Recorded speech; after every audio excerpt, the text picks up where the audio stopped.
You can't convince me that this was legitimate. You cannot convince me that the NBA lottery was not rigged. Not only that, you can't convince me that Adam Silver and the NBA front office had nothing to do with Luka Doncic being traded to the Lakers. And to be honest with you, I don't think Adam Silver cares if people think all of this was rigged. The NBA is a business. Adam Silver was putting his business in the best position to draw long-term ratings. Think about it. Up until this year's playoffs, NBA ratings have been struggling for years. The NBA has lost over half its audience in the last 10 or 12 years. As commissioner of the league, it's Adam Silver's responsibility to solve the problem. I don't give Adam Silver credit for very much, but this was a damn good idea to potentially solve the ratings problem. You orchestrate a trade sending Luka to the Lakers. The most popular international star in the league is now on the most popular team in the league. The trade creates a shitstorm in Dallas that keeps the NBA dominating the headlines for months. As a consolation prize, you gift the Mavs with the number 1 pick in the draft, which, if Nico Harrison doesn't fuck it up, is going to be Cooper Flagg. All of a sudden, the fan base in Dallas, which is one of the largest media markets in the country, the fan base in Dallas is now rejuvenated. Mavs are going to be stacked next year, and if Cooper Flagg becomes a generational player, their future is set for the next decade. Unless, of course, Nico trades him in a couple of years for a second-round draft pick to be named later. But it wasn't just the Mavs who were set up for the future.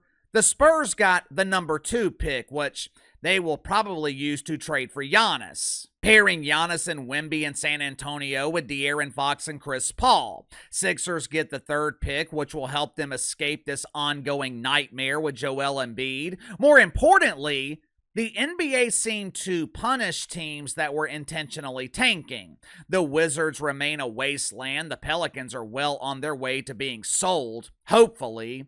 Hell, the Pelicans were punished and they weren't even intentionally tanking. They were trying to win. But it's easy to lose games when your head coach is Bill Green.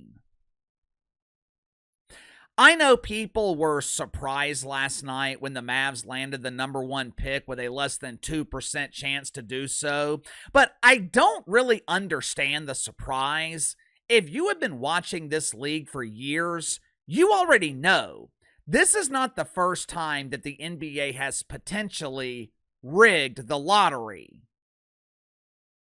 Make sure to like and subscribe. You can follow me on Twitter at KC_BTL84. Link to the main channels in the description below.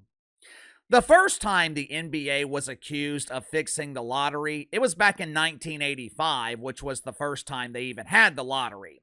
Patrick Ewing just so happened to be drafted by the New York Knicks. In the early 90s, the Orlando Magic and the Charlotte Hornets, they were the 2 expansion teams in the league. 1991.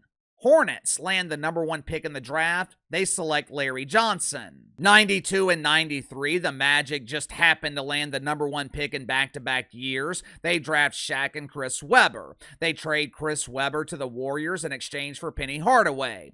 Orlando would have been dominant for years had they known how to treat a superstar. The Magic essentially drove Shaq to the airport to board a flight to Los Angeles. 2003. Cleveland Cavaliers received the number 1 pick in the draft. Who just so happens to be the most sought-after player that year? LeBron James, who happens to be from Akron, Ohio, right outside of Cleveland. December 2011, the New Orleans Hornets, they're essentially forced to trade Chris Paul. 5 months later, they magically land the number 1 pick in the draft, select Anthony Davis. 7 years later, Tony forces his way out of New Orleans to play with the Lakers. A few weeks later, the Pelicans land the number 1 pick again. They draft Zion Williamson. You can't tell me this is all coincidental. I'm sure I have missed some of these instances, but there are too many instances in the NBA where things just seem to work out perfectly. I know fans will be outraged. The NBA will be compared to the WWE, but at the end of the day, this is entertainment.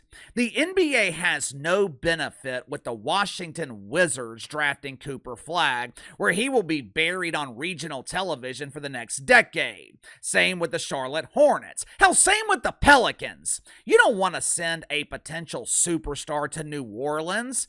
They've already messed that up 3 times. The Pelicans are a flaming ass fire. You want to keep young star players as far away from them as possible.